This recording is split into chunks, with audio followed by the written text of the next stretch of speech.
हयात पिताफी में अखियन जे नूर खां महरूम पौरियत इलाज में मदद की अपील कई है। ॻोठ रईस अला बख्श चाचड़ जो पौरियत शौकत अली चाचड़ अवामी आवाज़ टीवी से ॻाल्हाईंदे चयो त कराची जी निजी अस्पताल में इलाज करायो, जिते गलत इलाज थियण सबब अखियन जे नूर खां महरूम थी वियो है। हुन चयो त ॿियनि अस्पतालन में इलाज लाइ वयसि, जिते डॉक्टरनि 3 लाख रुपया फीस खणी अचण जो चयो, जेका न हुजण करे इलाज नथो कराए सघां, जंहिं करे मोहताजी वारी जिंदगी गुज़ारण ते मजबूर आहियां। 2012 में मुझो अखियुनि जो मर्ज़ लगो, उन खां पोइ मां वियुसि 2.5 नंबर कुरंगी कराची, जंहिं मुंहिंजो केस उते फाइल किया। उन खां पोइ अॼु ॾींहुं तक 10-8 साल थी विया आहिनि। मूंखे रड़ाए मुझो आखिरी में मूंखे चयो, अगर आप अभी हमारे खिलाफ शिकायत करोगे हम आपकी आँख ज़ाया कर देंगे।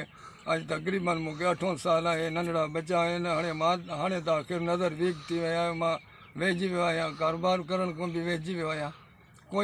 कोई ख़र्च नथो करे, ना को तर्जो MNA ॿुधे थो, ना तर्जो कोई असो MPA कोई ताउन करे तो। लाहौर, गंबट, रावलपिंडी, उनखां बाद में जेके पाकिस्तान जा वॾा इदारा आहिनि सभु अस्पतालनि में वियुसि। उन्हनि इहो ई ॿुधायो, भाई आपकी आँखें बन जाएंगी, पैसा ले आओ। पैसा भाई हमारे पास इतना पैसा नहीं है। असां चयो असां काथों पैसो आणियूं, पैसो आहे। ॻोठाणे वसवारनि ऐं चूंडियल नुमाइंदनि खां अपील कई त सहायता कई वञे, जीअं हू पंहिंजो इलाज कराए पंहिंजो ऐं पंहिंजनि ॿारनि जो पेट गुज़र करे सघे। विजिट कयो अवामी आवाज़ मीडिया ग्रुप की वेबसाइट awamiawaz.pk।